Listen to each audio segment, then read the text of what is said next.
जौना चीज खातिर अपना आदमी इकट्ठा भइल बड़े गांव नगर गांव जवार गोतिया पटदार इष्ट मित्र हित नाता अपना ताम झाम भइल खर्च भइल पूजा पाठ भइल सब कुछ भइल जौना चीज खातिर वो माहौल से मिलत जुलत एगो गीत बा। बड़ा खुशी के बात बा कि देव कुमार सिंह जी के पोता के आज बरही 27 सब रोल आ वही उपलक्ष्य में अपना आदमी खुशी मनावे के तीसर जुटल रहे।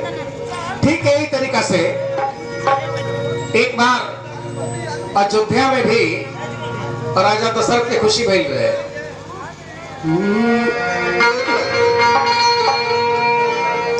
चार गो पुत्र रत्न के प्राप्ति भइल रहे, राम लक्ष्मण भरत शत्रुघ्न। वो कतना कतना एथी से पावक जग भइल रहे, काका भइल रहे, वशिष्ठ मुनि भरी गइल रहन। एक बार भूपति मन माही भय गलानी मोरे सुत नाही। रामायण में लिखल गइल बा गुरु गृह तुरत गया महिपाल शरण लाग कर विनय विशाला। हे मुनि जी चौथा पन्ना गई एक हो लड़का लिखल संपत्ति राजपाट सबके देखिए रामचरितमानस में बात पहले ही खुल गई बा कि हे राजन तहरा एगो दुगो ना चार गो लड़का हम रामायण वाला कहते नहीं हे राजन के 5 गो हो जाए ओहे में 4 गो भइल रहे।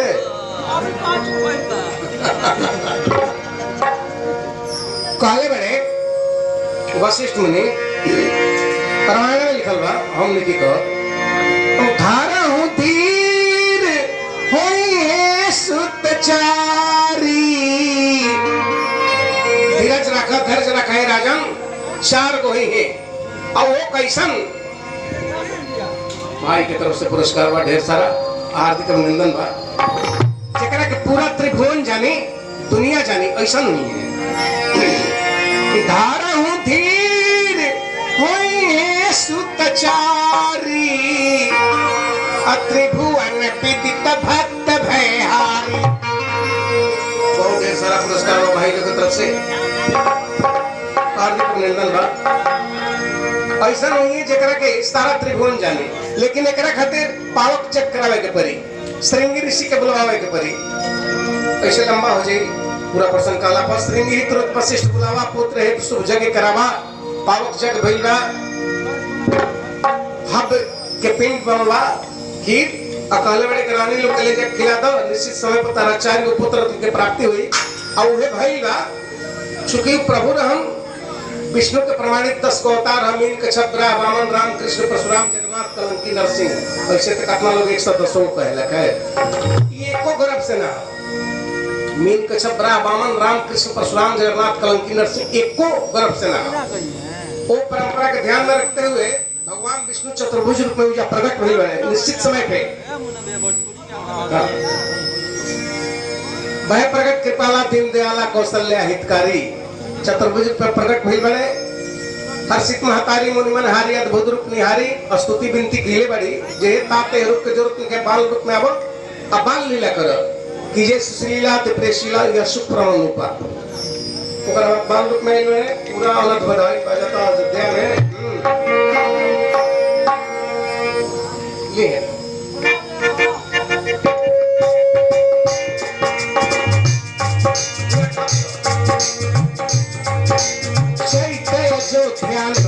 शुभ दिन भइल राम अवतार धरती के सब पाप मिटावे अइले खुद करता कह कह करे अयोध्या नगरी पाछे आज बधैया झूमे राजा दशरथ के मन झूमे कुशिया मैया।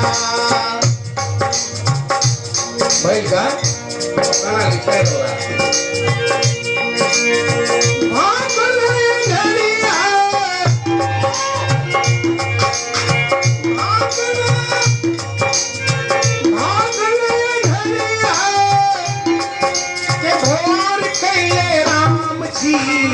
अयोध्या नगरिया जोर कैले राम जी अयोध्या नगरिया जोर कैले राम जी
पुरस्कार भाई के तरफ से हार्दिक अभिनंदन।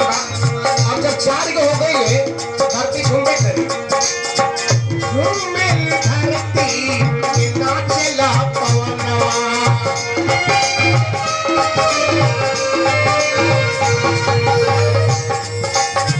देव मुनि फूल भरी सारे ले अंगना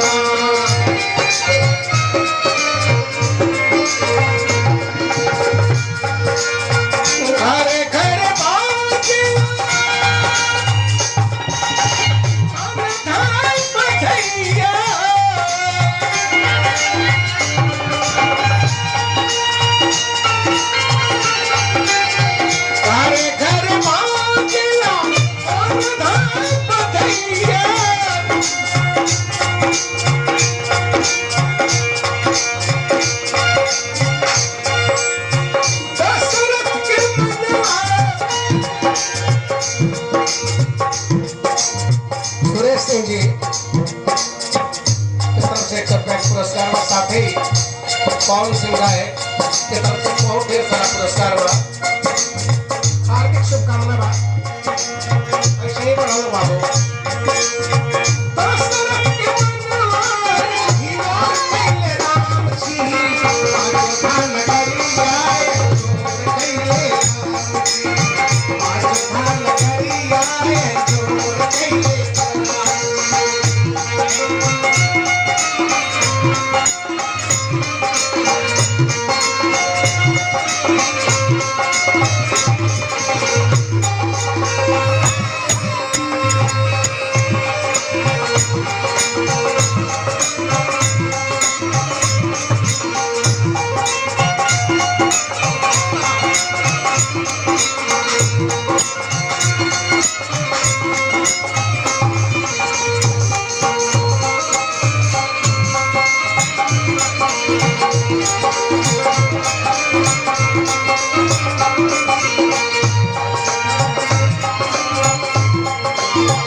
भोजपुरी में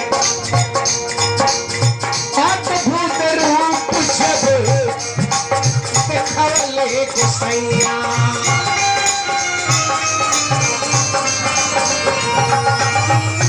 अद्भुत रूप जब देखले भाई प्रगट के साला दिन दयाला कौशल्या हितकारी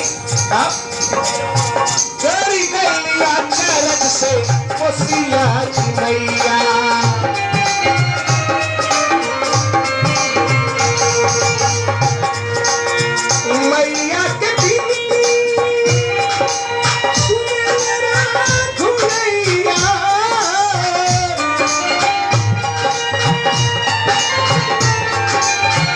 मैया के सुनेरा घुरैया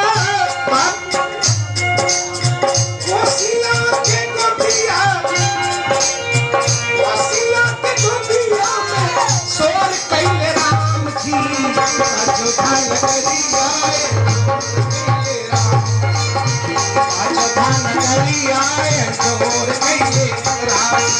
आखिरी अंतरा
आखिरी अंतरा दफमार सिंह जी की तरफ से ढेर सारा पुरस्कार रहा। हार्दिक शुभकामना भाई की तरफ से करूंगा। हंसी हंसी रतना लुटाए राजा दशरथ हंसी हंसी रतना लुटाए राजा दशरथ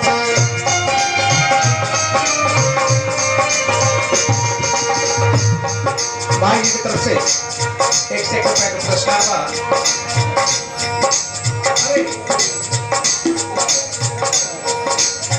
हार्दिक अभिनंदन बा। राजा दशरथ के खुशी के कहे का बा कहता हंसी हंसी रतना लुटावे राजा दशरथ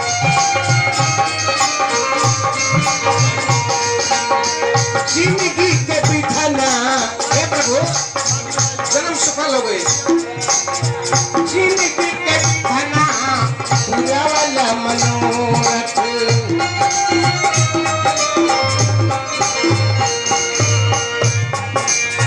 जन्म सुफल मंजूर मैया विधाता